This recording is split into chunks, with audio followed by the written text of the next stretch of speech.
ఊహ కందని ప్రేమలోన భావమే నీవు, హృదయమందు పరవశించు గానమే నీవు, మనసు నిండిన రమ్యమైన గమ్యమే నీవు, మరపురాని కలల శుభాకాంక్షలు.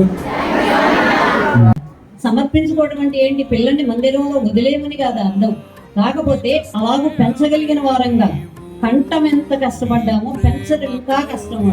ఎందుకంటే లోకమంతా దుష్ట సమాజంతో నిండి ఉంది కనుక దాని మధ్యలో పిల్లలు పెరగాలి అంటే ప్రభావం ఎక్కువ తల్లి ఒడిలో ఉంటారు, తర్వాత స్కూల్లో టీచర్ దగ్గర ఉంటారు.